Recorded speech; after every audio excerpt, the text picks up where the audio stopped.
Coucou. D'aujourd'hui, c'est le retour de nos bons vieux jouets préférés avec Toy Story 4. Aidez-moi à descendre. Oh, tu vas descendre à coups de patte vers l'infini et barre-toi de là. Dans une galaxie très lointaine. Lâche-moi.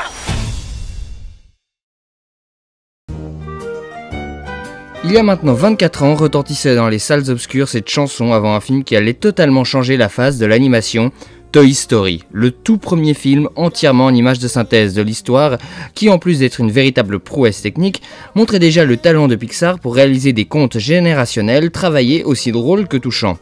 Le succès fut au rendez-vous, ce qui permit d'une part de lancer le studio Pixar, mais aussi de réaliser des suites. Toy Story 2, sorti en 1999, est considéré par beaucoup, moi y compris, comme le modèle d'une suite parfaite, encore meilleure que l'original, toujours plus drôle et inventive.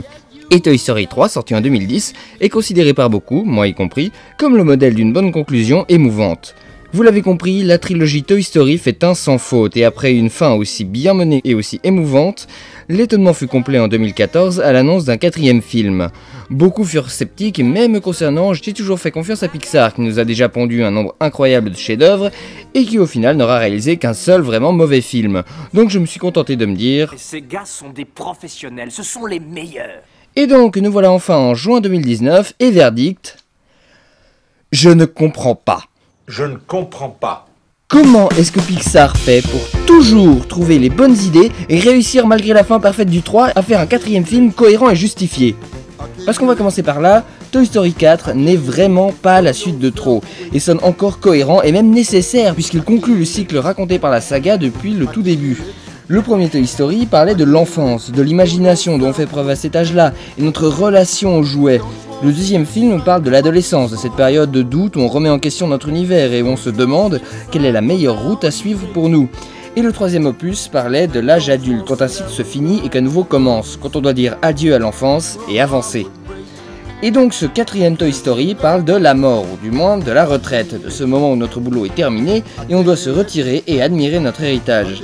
Et en cela, le film est juste remarquable car il réussit encore à raconter quelque chose d'intéressant, le tout avec un scénario encore une fois très bien écrit. C'est vrai que passer 3 ans à écrire un scénario, ça se ressent. Et ce scénario intéressant réussit à l'être principalement parce qu'il se concentre surtout sur Woody. Le célèbre cow-boy est bien le centre de ce nouveau film.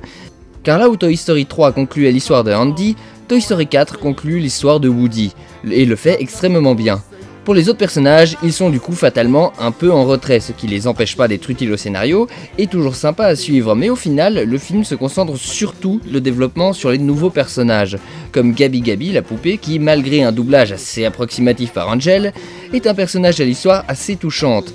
Et enfin la bergère, qui fait son grand retour dans une nouvelle version un peu trop féministe politiquement correcte à mon goût, mais bon, ça passe encore assez bien, et son histoire avec Woody fonctionne plutôt pas mal. Ensuite, on va parler de l'humour.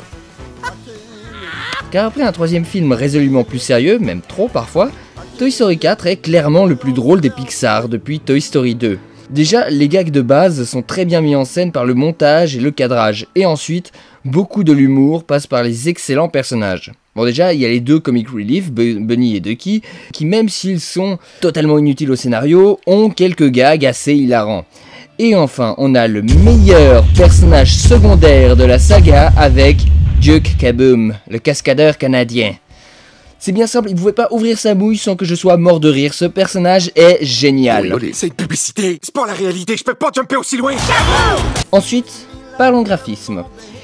Il y a qu'à comparer le premier et le dernier film pour se rendre compte du chemin parcouru. Encore une fois, un cap a été franchi dans le réalisme, qui est ici encore plus ahurissant que dans les autres fois. C'est bien simple, il y avait des plans où j'aurais juré que c'était des vrais plans avec des vrais jouets dans un vrai décor. Pour finir, la musique est à nouveau assurée par Randy Newman, qui a vraiment créé une ambiance musicale inhérente à la saga et qui l'a reproduit encore une fois avec brio.